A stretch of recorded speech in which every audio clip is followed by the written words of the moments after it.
Challenging Governor Bevin is Andy Beshear. He has been the top cop in Kentucky for almost 4 years, but now he says he is ready to move to the governor's mansion. Anjanette Levy is live in Covington, where Beshear's camp is making a final push to get out the vote. Anjanette. Yeah, Paula, it's going to be a late night here at Andy Beshear's Northern Kentucky campaign headquarters. The office behind me is full of volunteers right now. They are working the phones and doing other things as they launch those last-minute get-out-the-vote efforts. Andy Beshear made a stop recently at the Children's Home of Northern Kentucky, which offers mental health treatment to young people. The Attorney General held a roundtable with educators and mental health professionals. How many of the kids that you're serving, their families are also on expanded Medicaid? Absolutely, nearly 85%. Nearly 85%. Right. Yeah. Beshear draws clear distinctions between himself and current Republican Governor Matt Bevin. I think this race is very simply about right versus wrong. We've seen a lot of wrong from this governor. I'm going to make sure we govern by doing a lot of right. Beshear is 41 years old and hoping to follow in the footsteps of his father, Steve Beshear.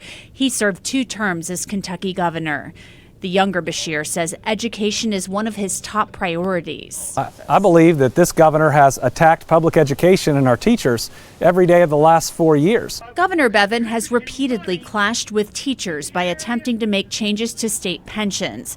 Bevin later apologized for claiming children had been sexually assaulted or poisoned as teachers took off work to protest at the state capitol. The things he said about teachers are absolutely unacceptable for a governor or anyone else. Calling them thugs, calling them selfish. Before launching his campaign for governor, Beshear took on Bevin's administration in court.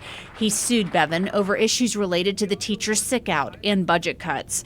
Beshear is promising to give teachers a $2,000 per year raise if elected. And he says jobs and health care, particularly expanded Medicaid, are part of his top 3 issues. He's also sued pharmaceutical companies over the opioid epidemic, which he calls the challenge of our lifetime. I'm excited because we see more energy out there for change for this ticket. And certainly no love lost between Andy Beshear and Matt Bevin. Now, a recent Mason-Dixon poll put the two in a dead heat. So it's going to be a close race in the eyes of pollsters, and both candidates both believe this is going to be a close race. But of course, as we know, the only poll that really counts is the one that happens tomorrow on Election Day. Paula, we'll send it back to you. Be interesting. Thank you, Anjanette.